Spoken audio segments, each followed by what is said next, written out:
Perfect. Okay. Welcome, Alicia. Again, welcome, James, and welcome, Joe. And Dr. Gordon Medlock, so good to have you here with us today. Good to be here. This is Career Lab. We gather every Wednesday from noon to 1 p.m. Central Time to support folks in their career development, career transitions. We take all questions career related. And I'll share a little bit about our topic today, but I do want to underline that whatever's on your heart, whatever questions you have, that we want you getting in and getting you supported with that. So it doesn't have to relate to the topic, but it tends to kind of usually magically sort of relate to the topic anyway. So we're looking at, welcome, Samantha, good to have you back. We are looking at powerful questions.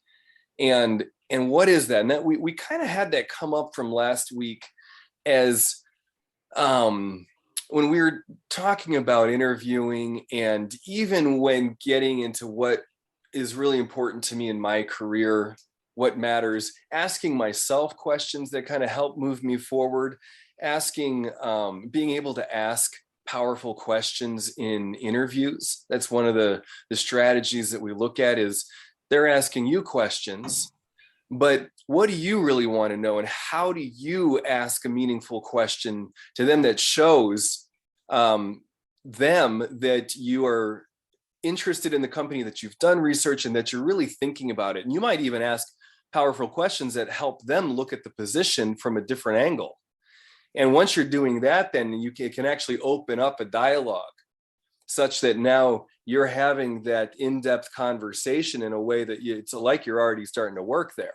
So that's kind of Dr. Gordon Medlock has talked about this before, where if you're sitting at a round table, you start off on either end of that round table, interviewer, interviewee.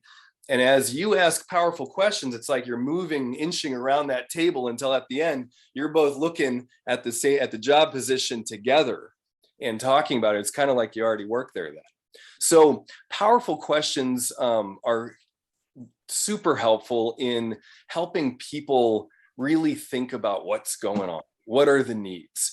And again, whether you're using powerful questions in an interview, or if you are looking at yourself and what you want to create for yourself in your career, maybe asking yourself powerful questions, or teeing up other people to help you investigate what really matters to you.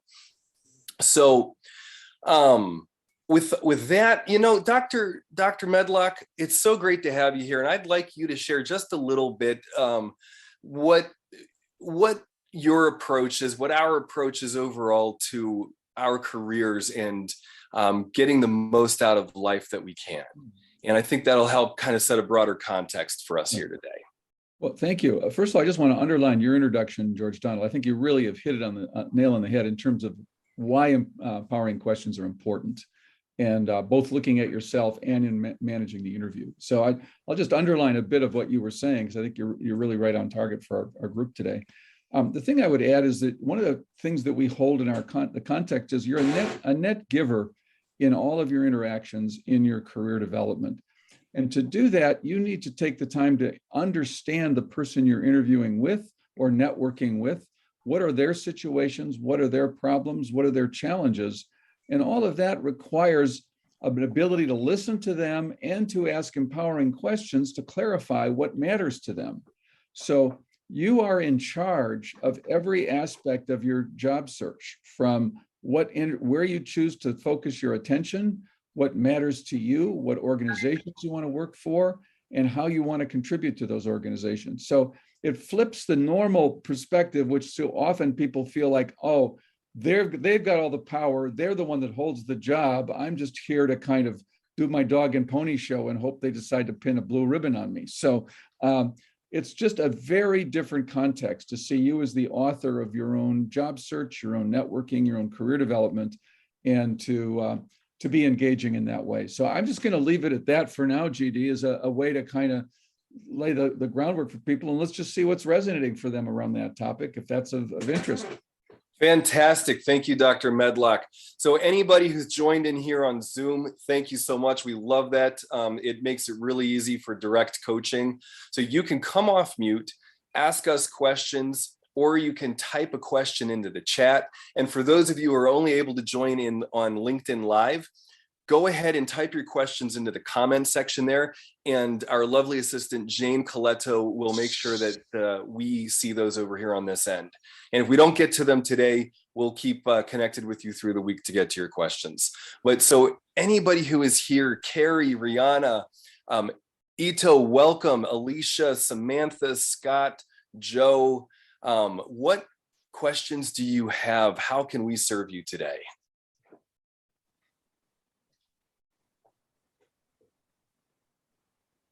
I know you might not have been quite prepared for being put on the spot, but if you're able to, you can come off mute and let us know. Well, George, if I can start. Yeah. Excellent topic for today, being that I'm in the final four running for the HPD police chief of police, which the decision will be made next week Wednesday. Mhm. Thank you. Yeah, And Joe. I appreciate George and Dr. Wright, all your help in getting me this far and providing things. And so what? Joe, will you share how long you've been at it? This started last June, so it's been a while. It took them a few months to identify a business or a contractor to run an assessment. We did a 3-day. We did a 4-hour written test. Handwriting for 4 hours is a challenging event, answering 10 questions. And then based on that, they narrowed it down to 4. The 4 of us went through a 3-day assessment with both oral and written exercises in those 3 days. And then, they were by prominent leaders within the city and county that were the assessment teams that were grading us. The 4 of us in our answers. And then now we're going to do a televised, not a debate, but a televised answer questions from the public tomorrow night. And then we're going to do private, one-on-one meetings with the commissioners. And then Monday we do the final commissioner meeting. And then a decision will be made. Wow. But Yeah. So can you also, just for people who may not be aware of, what community are you talking about being, is this position for? Just so they have a little bit of context for that. So the Honolulu Police Department makes up the entire island of Oahu. It's about 950,000 people. It's rural and city. So it's out here in the middle of the Pacific, but it's one island. There's 4 counties that make up the state, and each county has its own police department. So I would be the police chief for the city and county of Honolulu, working for the police commission, who gets to hire and fire the police chief. You don't directly work for the mayor, but the mayor is the CEO of the city. So in essence, you do. And I look at the Honolulu Police Commission as the board of directors. So they're my eyes and ears and tell me, or give me ideas of what the community is doing and how we can both work together to serve and protect. Thank you. So there's a lot of challenges, including diversity challenges there too, I'm sure is an important theme in that context as well. So we'd like to hear what questions you have and how you feel about some of the questions you may get from the populace as you're in front of cameras on an open civic discussion. It's really quite exciting and a chance to really have an impact.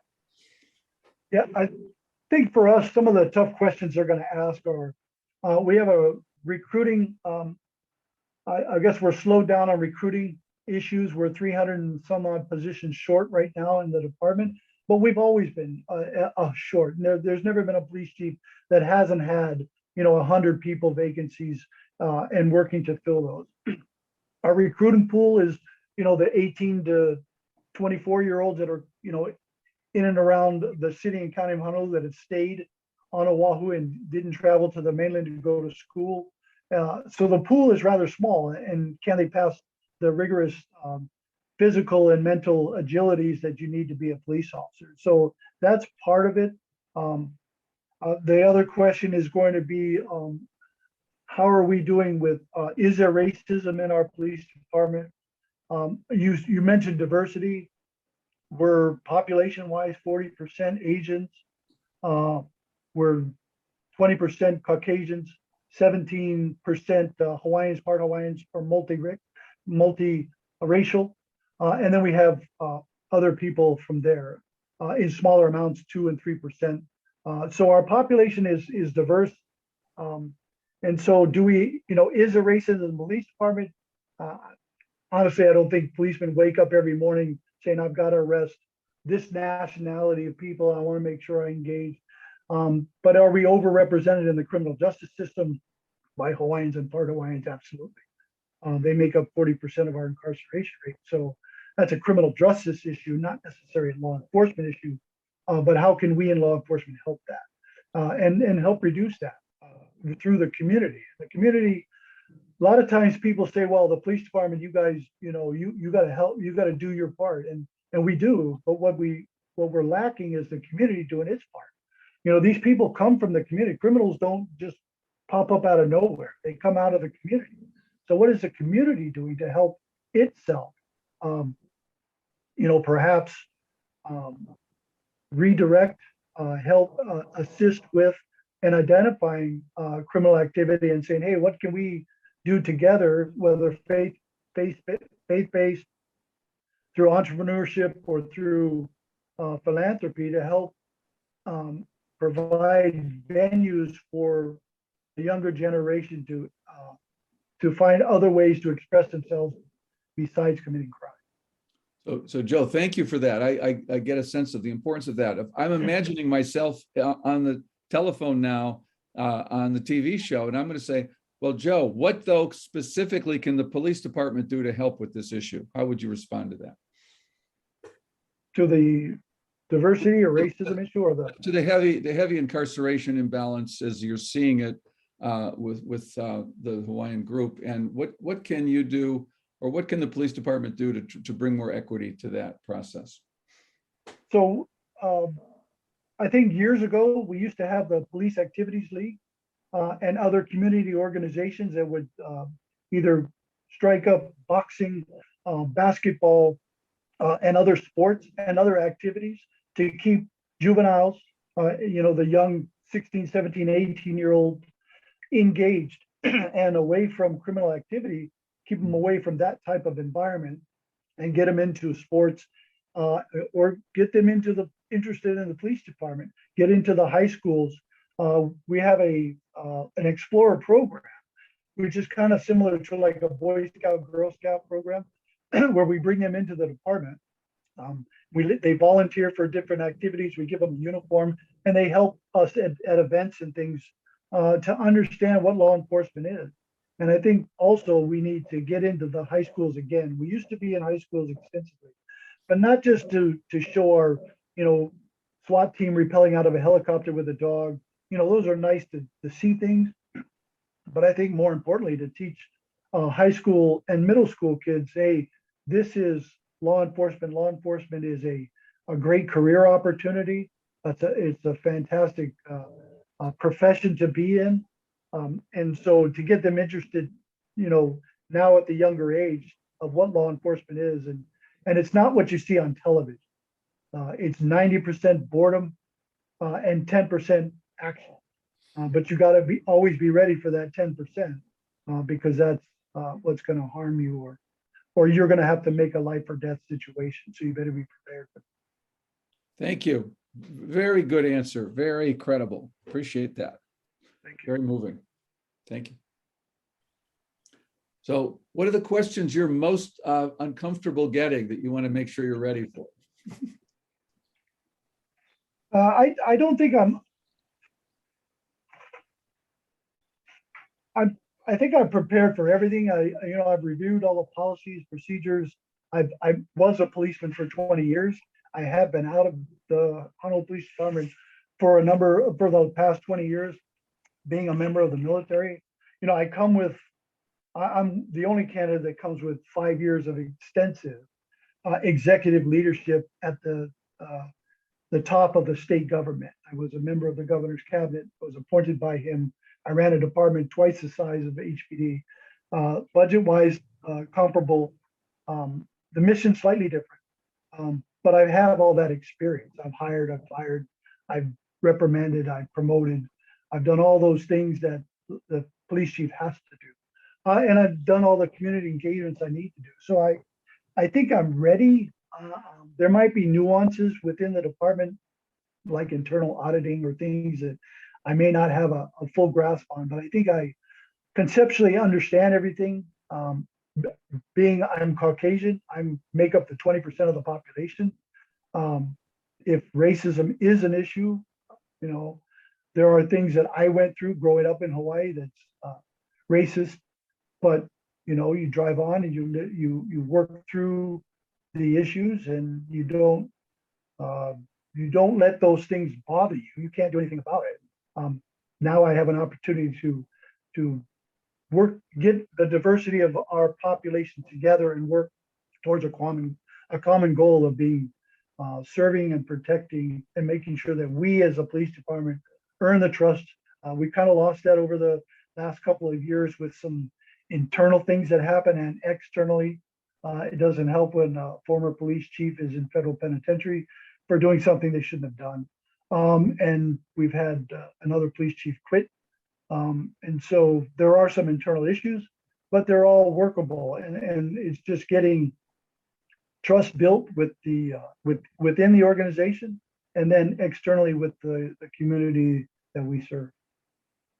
Thank you. So, Joe, I mean, this is significant stuff in building trust. And, you know, if somebody's asking a question, I mean, and I think you acknowledging, I liked hearing you acknowledge the last police, I forget the specifics of it, but like, hey, you know, did something they shouldn't have done.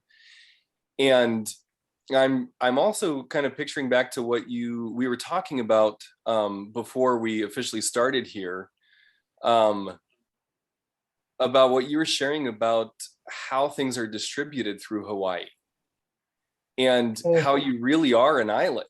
I mean, it's obvious, but the implications of that you are all there and in a sense have to work together. I mean, sure, we can say that about the globe too, but I feel like there's a significant kind of setting context that you might be able to do for everybody around the vulnerabilities that you face there. Yeah, so Hawaii, we're in the middle of the Pacific Ocean. There's not another state or country or nation within 2,500 miles. So we're about 4.5, 6 hours away from any other populated area to get to us by airplane. By ship, you're talking 3, 4, 5 to a week long before that gets there. We are, in all intents and purposes, I call us a gated community, because we are, the only way in here is by boat or by airplane. And so you can't swim here. I mean, you could try, but highly unlikely. You could sail here on a boat, you could row here on a canoe or other things. That's how the Hawaiian arrived in Hawaii pre-1500s, through Polynesians sailing, looking for other places to expand, and found Hawaii. And so because it's in the middle of the Pacific, we have a very unique problem set in that, you know, commodities that come to Hawaii that we buy at Costco's and stores, Safeways and supermarkets and department stores all come by ship. And that comes from California. So it's kind of a single point of failure. So we have to ensure that that is always protected and remains. Now that's a state issue more so than a county, but it's right here in the City County of Honolulu. We are the center of gravity for the entire state as the capital and the single point where all the commodities come into the harbor. And so we take that very seriously. We also have a very large military presence here with 4 stars that command the Pacific areas, whether by land, sea, or air. And so that's extremely important too. And we have to make sure that one, the city provides services to them so they can operate, but 2, that we're out here protecting and serving that community also, so that they can do what they need to do to keep the nation safe and secure. Okay. We wish you the best of luck. Yep. Certainly have a history behind you of service and accomplishment, and we wish you well. I think the state will be and the county will be well served by your leadership. I hope. Wish you the best. Thank you, Dr. Ryan. Greatly appreciate it. Thank you, George. Yes. Sending you prayers on it. Looking forward to hearing from you next week. And if not next week, because you'll be busy, it might be 2 weeks. And just to let our rest of our group know, you can see the level of preparation that's gone into this for Joe. This is a campaign that he's been managing for the last year plus, actually in some ways preparing his whole career for this. So there's a cumulative build in everything he's done. And this is a good model for each of you to look at how your career develops. It may not always be as linear or as directed or as focused as Joe's, but that there's a cumulative story of his service that leads to this being really the perfect next job for him. So each of you in your own way needs to craft your own story that fits for your next right position. And I think that's a good role model for all of us. Beautiful. Thank you, Dr. Medlock, for Yeah, underlining that. Go ahead, Joe. Yeah, I think Scott had a chat in there that talked about being anxious or nervous. Trust me, my butterflies and everything get flying around. And I've done public speaking. I've been in front of the television. I've been in front of the media with an adverse incident happened in the state, and we were just getting hounded by questions after question after question. And we had to defend ourselves and admit that we made a mistake, and we're doing everything to fix it. And so I've done commencement speeches that are probably scarier than some of the media things I've done because of the size of the crowd. And I always get nervous, and my wife helps me understand where I fidget, and so that I don't expose the fidget, but that's my way of internally controlling my anxiety and my fear. Sure. But I think I need that fear to get in there and be myself, be honest, which, I mean, it is redundant. Every time I speak, I'm always from my heart. And I think that's where I come from. And so I think having that fear is actually a benefit for me. Yeah, excellent. Thank you, Joe. It just reminded me of the story of JFK, how well he presented on screen and in public. And somebody shared that once they got to see his hands under the podium and they just saw, he was just absolutely terrified, but also knew that he, needed with how he was going to present himself. So yeah, I have a tendency to grab my wedding ring and I twist it on my finger. And so that's my way of controlling my anxiety and there you go. But it keeps you grounded. It keeps your brain settled in, and so you can think and you can answer the questions. Right. That's also a tell, like your poker face. Yeah, right. People are watching. People are watching your tells. So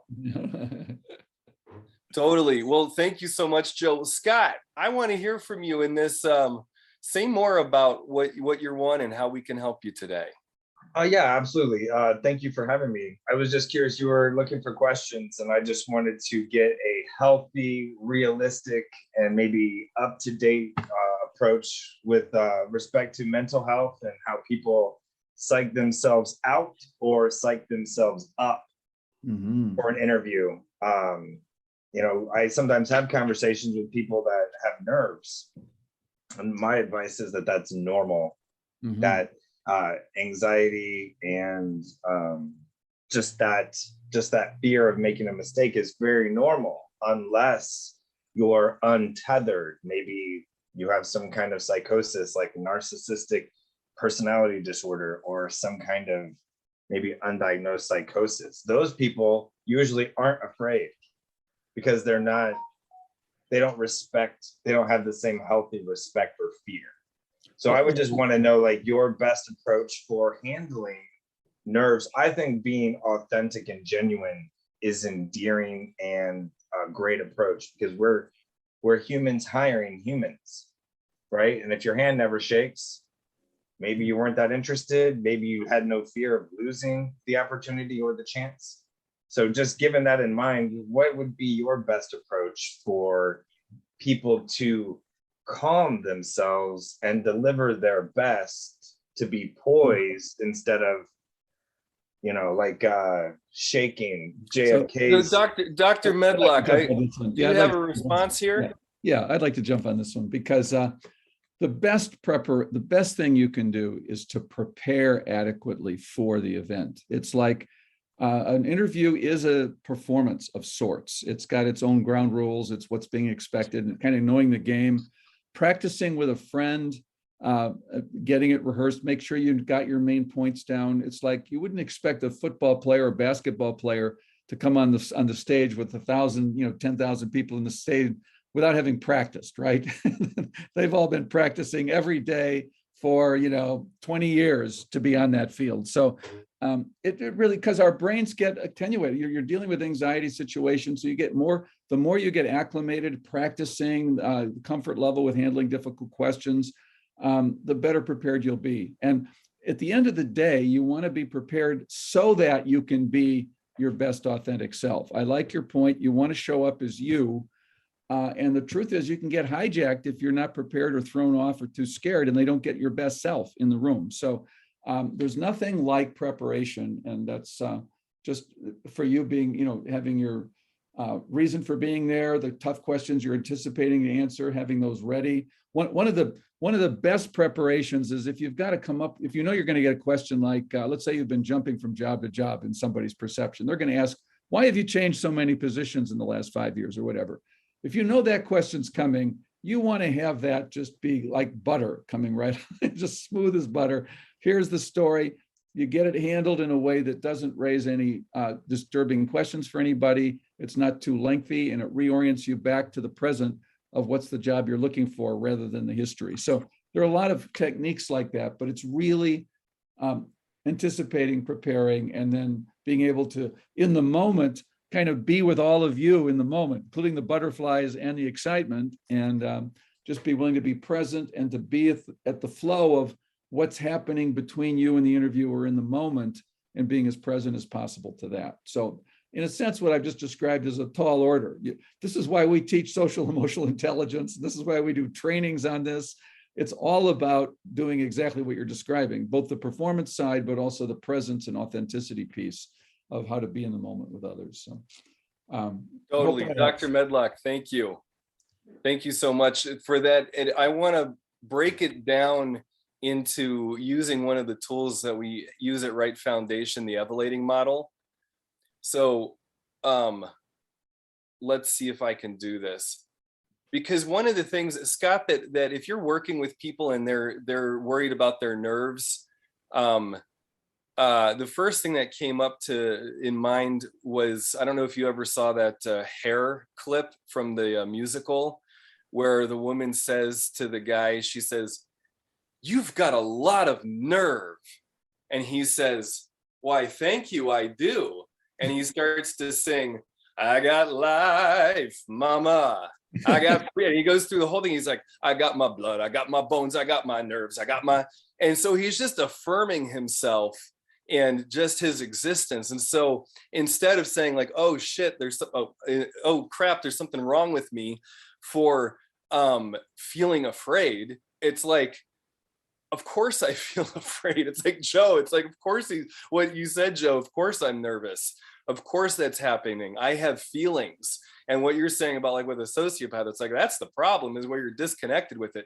And then to Dr. Medlock's point is like, okay, great. So now what do I do with that? So if I'm feeling nervous about an upcoming interview, the helpful thing to do is to prepare. That my nerves, my body, myself is telling me, get ready, do what you can do. It's sort of like if the winter's coming and I don't have food and stuff, it's like, okay, get ready for the winter, store things away. And so this process that I'm going to share here is called the Evolating Model. We're not going to go into the whole thing. I've referred to this before on this program, but basically, we're just going to look at yearning and engaging. And so what happens is we've got an interview coming up, and if I just stay stuck in worrying about it and not doing anything, not taking steps to prepare, not talking to friends, not jumping into Career Lab to get prepared, then I'm likely not, I'm not going to do as well as I could. But if I engage, this right here, this first phase of evolating, which is continual transformation, continual learning and growing, simply engaging, then I start to get the data. That will start to tie back to me about what my yearnings are. In a job, it's security. I want security. I want connection and you know, a place of meaningful employment. I want to know I can contribute. And just by doing these first things here, engaging, we'll be more in touch with our yearnings. We'll have more impact in how we share ourselves in the interview or in any challenging conversation. So that's all we're going to get into on that today. We go way further into that in the More Life training, which we have one coming up soon, June 3rd and 4th. This is a fantastic training where we do a deep dive into social and emotional intelligence. We work the whole Evolating Model. And as I know Samantha's on her way to that, and many of you here have done that in the past, but if for those of you who haven't, it's a fantastic training. A lot of coaches, lawyers, therapists use it to get CEUs and to deepen their own practice. So would love to see you there. If you're coming, let me know. I'll try to get you on my team. And Jane, yeah, go ahead and share that link for everybody. We've got a few people wanting to know about that.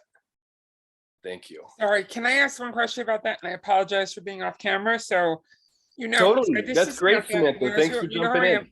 So I have the book and everything. Someone keeps calling me to tell me to confirm, but they like to call me when I'm in the gym at night, and I keep forgetting to call the person back. Do I call the person back? Because they leave me a message that says like, Oh, I say just text them. I mean, it's someone from your office, and I'm not trying to be rude, but it's also like they're calling me when I'm at the gym, and I can't answer the phone at the gym because the gym has a strict policy about that I can't answer. So Samantha, can you text them? Probably, but I always feel rude about texting someone back. Like, I get you, Samantha, totally. But this has shifted hugely. I just like to be professional because, like, if I text a colleague, I know them in real life, so I don't feel bad. But like even if this is actually Samantha.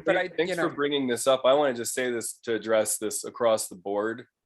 The way that I kind of do it is I'm always paying attention to how people like are comfortable with things. Like some people will only respond to me via email. Some people will only do text message. Some people will only do phone calls.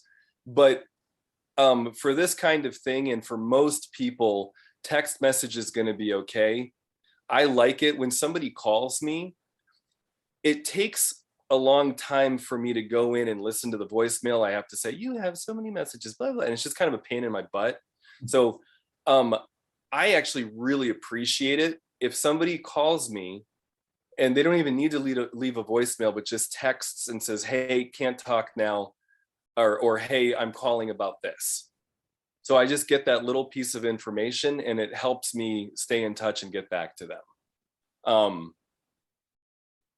That is most of the time, that's going to be the way to go, Samantha. Does that help? yes, thank you. So I literally just did respond back to Caitlin because I feel bad. I don't want her to think that I'm not interested. It's just totally. You know, no, it's just communication stuff.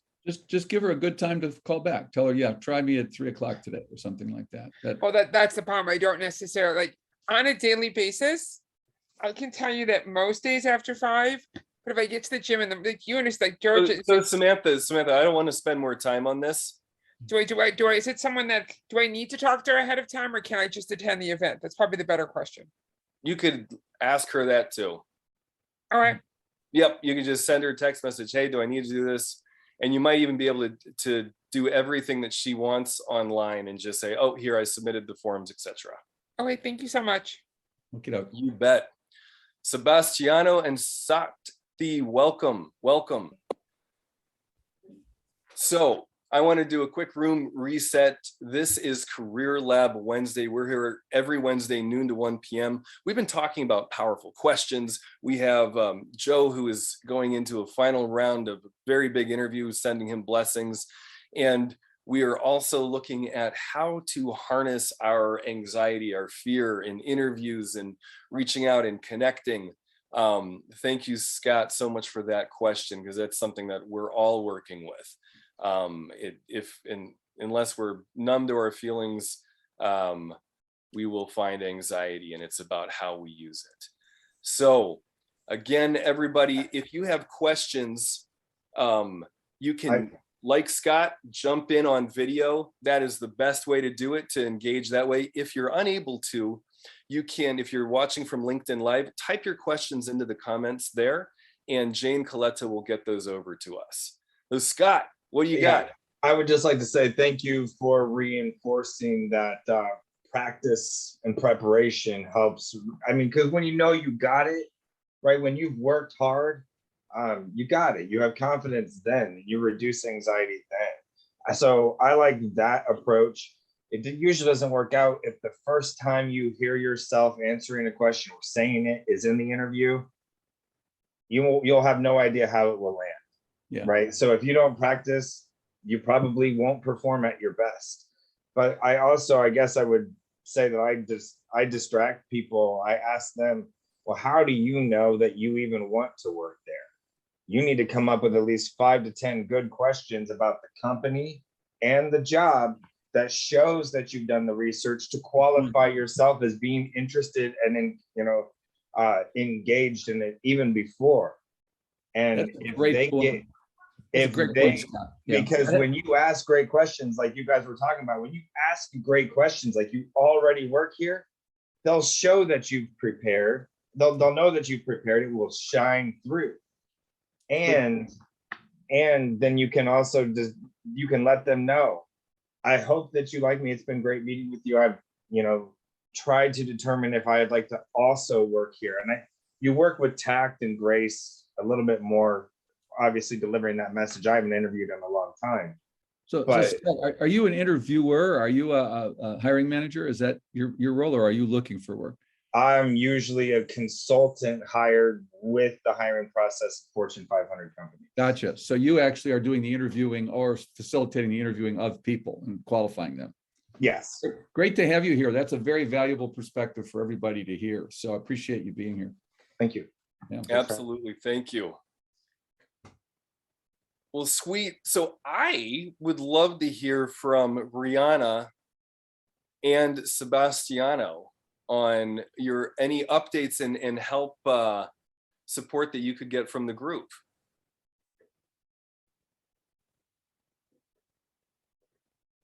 And anybody for that matter, but I've spoken with both of you recently. I guess I can just jump in. Sure. Yeah, so I guess I just jumped on this call, and I instantly hear that the conversation is about interviewing and the interview process and really the kind of the confidence process and that kind of thing. And I think one thing that I've historically struggled with in this process is that interest in the company. There's something of a kind of me just like, okay, let me just I'm so focused on just getting the physical like paperwork in that I don't put in the care and the kind of actually absorbing what that position is, absorbing what I can do in the position besides it being just like a career and that kind of stuff. So I'm wondering what like people's like suggestions when it comes to kind of that research that research aspect could be of kind of the researching into like what the positions are and preparing for that part of the interview and that kind of sharing of interests in the interview process and kind of looking for jobs that I can satisfy and that could satisfy me in that reciprocal. Well, I think, Sebastian, I think what Scott was saying is really important. The more you've researched the company you're looking at, what do you know about them? Talking to people who maybe know more about that company. What are the challenges they're having? What are their concerns? Why is this position available? What's the concern? Why did the person leave? The more you understand about the company and how you think you can help, the stronger your interview will be. So it's absolutely smart to interview and research. You've got the internet gives you all kinds of access.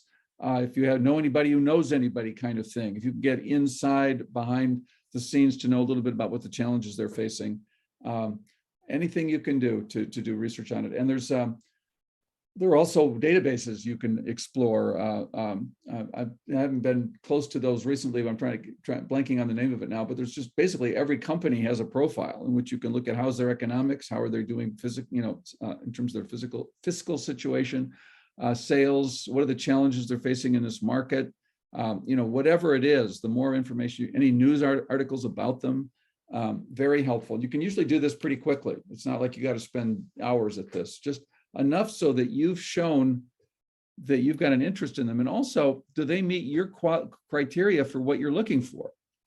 Is this an employer of choice?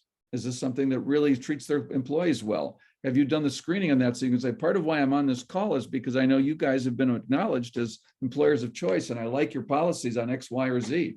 And I really, now my questions are about, whatever. So you just automatically let them know you've researched them, you care enough about where you're going to land next to be talking to them. So that's just really important. So good question. Awesome. Thank you. Yeah, that's super helpful. Thank you, Sebastiano. And Scott, is there anything that you would want to add to that? No, I think that sounds great. I think you addressed that well. Thank you so much. Cool. Well, Rihanna, I see you there.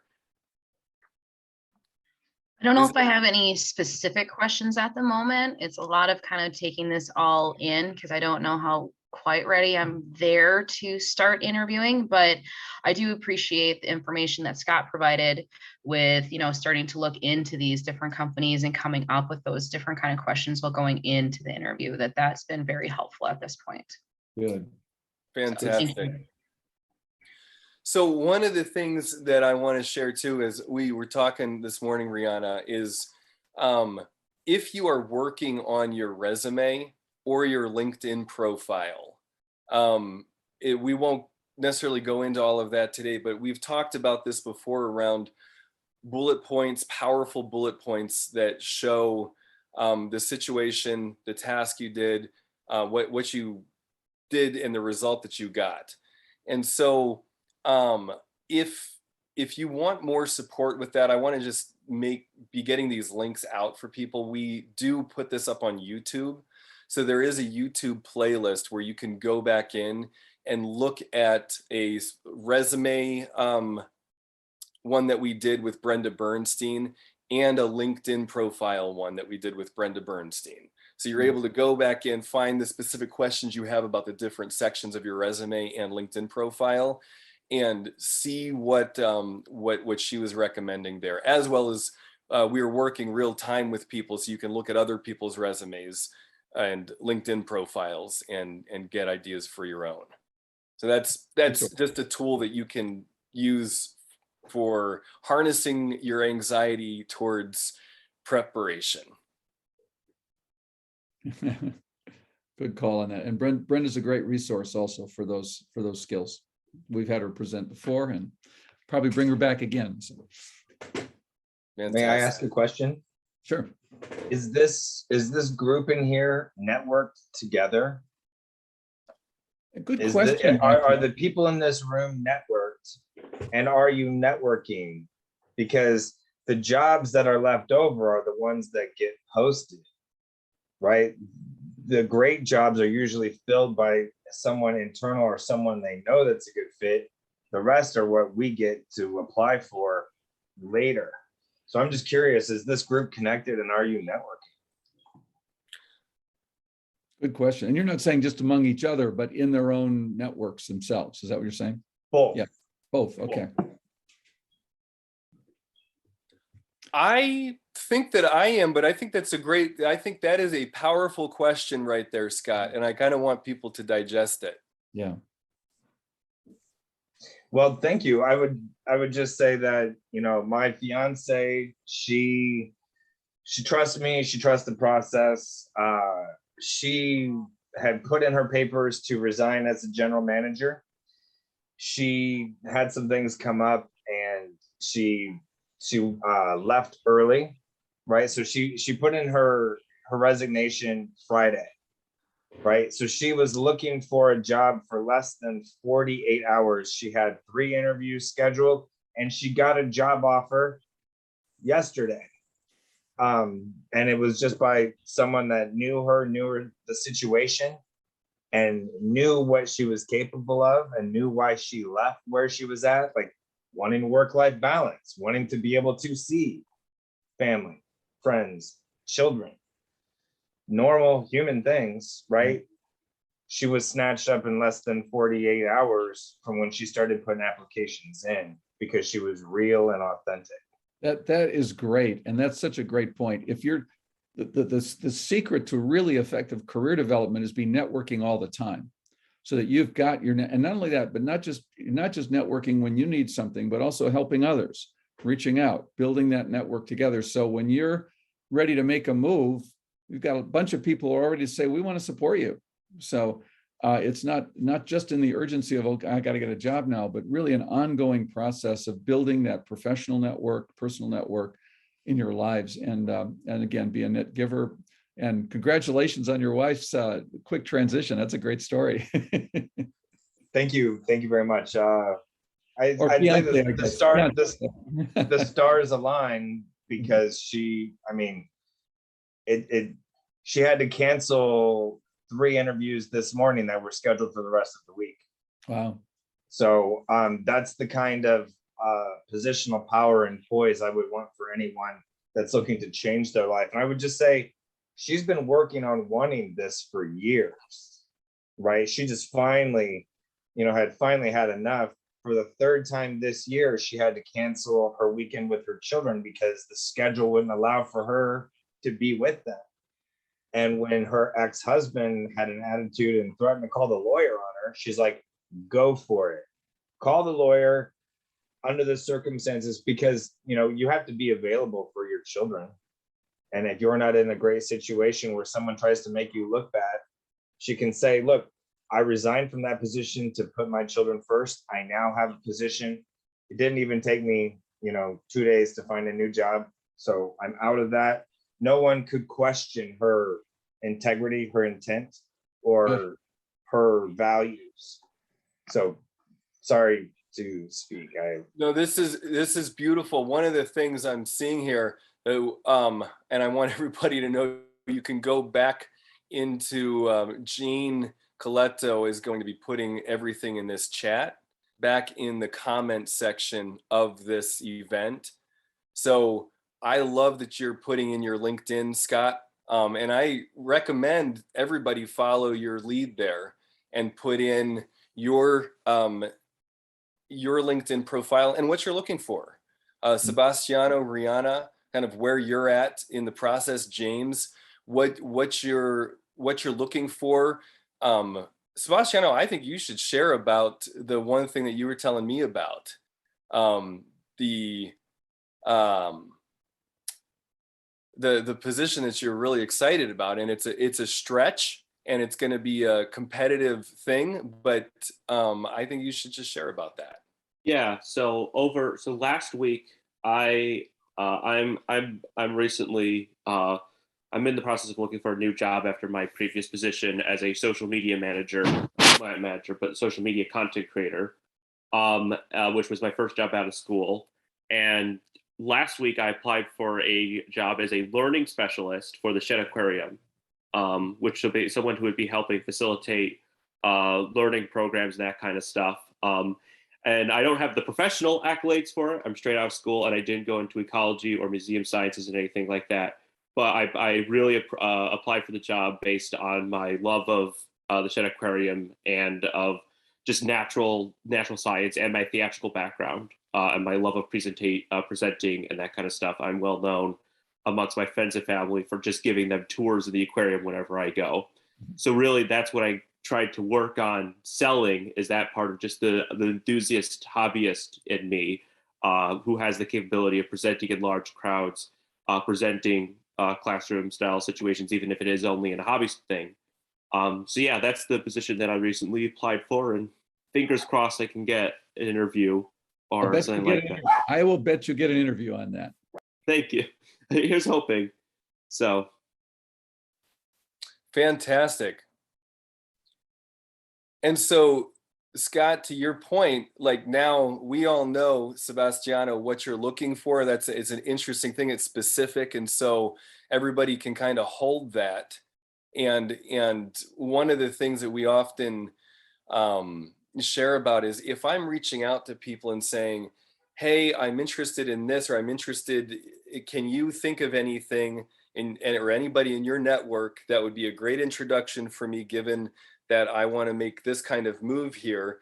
And then to also say, and I know it takes me sometimes a little bit of time to process a request, because now I'm kind of thinking about you. So I'm going to circle back with you in a week or 2 weeks or something and ask you about this again and see if anybody has come to mind. Because oftentimes when somebody makes a request of me like that, I love helping people. I love making connections, but I don't remember it all in the moment, or I won't think of the right people.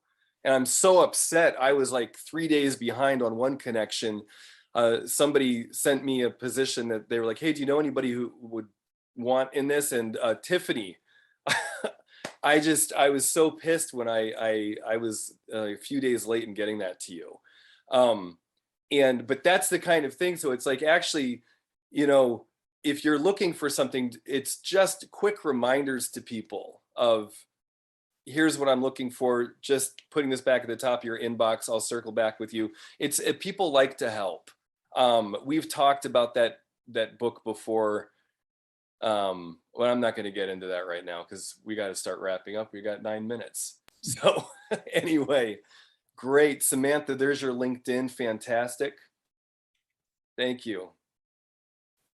Oh, so you're asking about personality assessments, Scott. Oh, yeah, I would just ask, and Fortune 500 companies use different sets of tools to know exactly what they're getting even before they have candidates into the interview. I'm just curious if anyone's doing that. I know that my fiance had to do one of those, and we advertise her results. We use DISC for behavior, the values index for motivations and drivers, and attribute index for skills and talents. People sometimes present their data and then they're asked to use the same tools again. And a woman asked me, she wanted to know, why would they want me to take it again? And I said, well, what's the rest of the story? You're not telling them any of your internal dimensions. They don't know what your self-esteem looks like. They don't know if you believe in yourself. It was just one thing that came up, because people will talk about themselves. I would say, if you don't have an assessment, you can answer questions like, I think I'd be a good fit, or I feel I'd be a good fit because I've demonstrated behavior like this in the past. But if you're using certified science and psychology, with a percentage, a validity score that shows it's accurate and reliable, then those candidates usually show their fit. But I just wanted to say, if you're being asked to do those things as you apply, they're not a bad thing. They're a great thing if you have access to the results. But if they don't share the results with you, it's hard to help you. You know what I mean? It's hard to help you know what to reinforce or develop. So Scott, you would recommend, if I'm going to be taking those, that I would then ask for the results. So I would say, hey, I'd love to take this and I want to see the results. Absolutely. Cool. Because Question. Are you recommending doing this before interviewing, so you have that assessment, so you have an idea, or waiting for it to be part of the interview? Well, my clients that I bump into just in the services marketplace or on LinkedIn, they use their results as part of their interview strategy. They talk about their subconscious and conscious states, right, of behavior.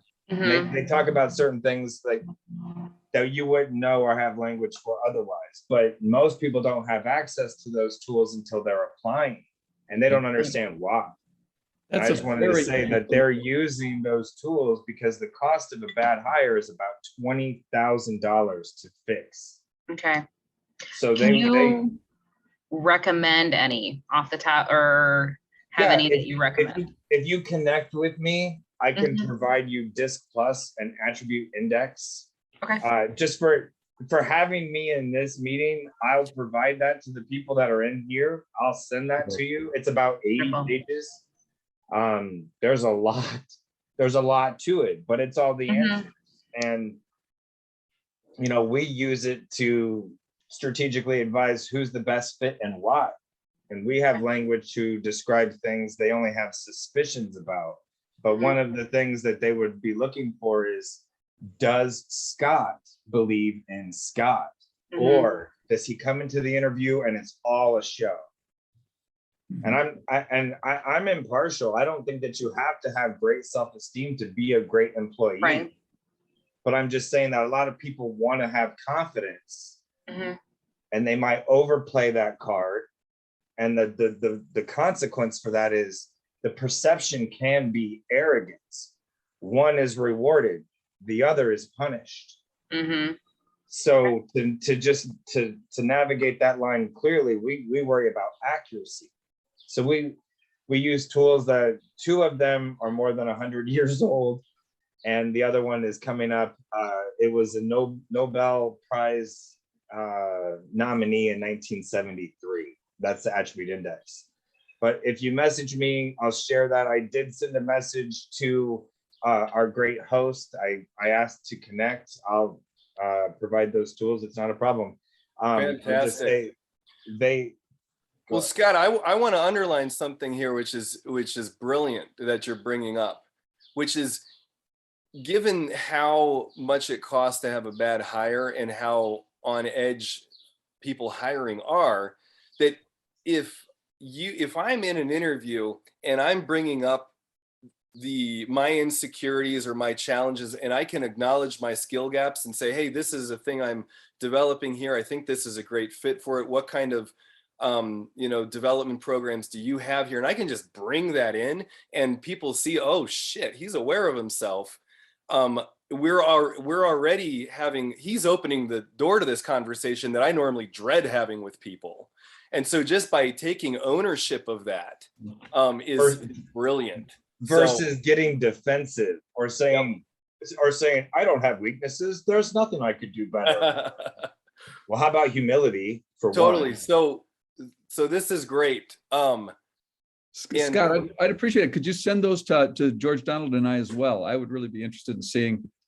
Yeah, the disc absolutely. I'm familiar with. I haven't used the attributes index, so that sounds kind of interesting. So I'd like to hear. Here, I'll put my email address. Okay. Also, my email address is there and my profile. Because if you're here, I'll have access to what I can see in comments, but I won't have direct connections. But if you can send me a message, I can provide that. Scott at Creative. Okay. creative-cc.com. Cool. Awesome. Thank you so much, Scott. Absolutely. Thank you for having me. This is great. So this is Career Lab Wednesday. Every Wednesday, noon to 1 p.m. Central, we are here. We love it when you can jump in, like Rihanna, Sebastiano, Joe, Samantha, Scott, James, and we work with us one-to-one here. If you're not able to, you can always type your questions in, and Jane Coletta will get those over to us. We'll do our best to get to those questions.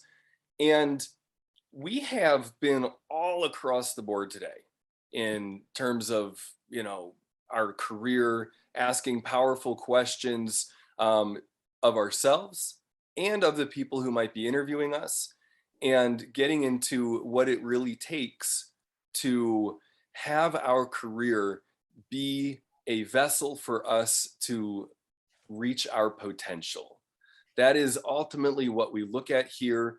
Is this job, is this position helping me develop my skills in an ongoing way? What's the capacity here in this job?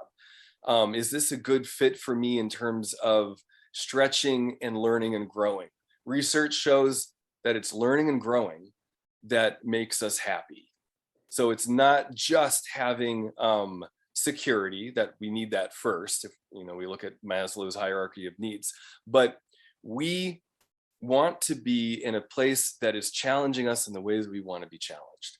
And so I don't know, it's a real blessing to be here with all of you. Thank you so much. Thanks, Dr. Gordon Medlock, thank you for your expertise. Great to be And here. shout out, Scott, thank you so much for your input. Looking forward to staying connected with you. Yeah. And we will see you next week. Dr. Medlock, anything you want to add in closing? Have a great week. You take care, guys. Okay, take care.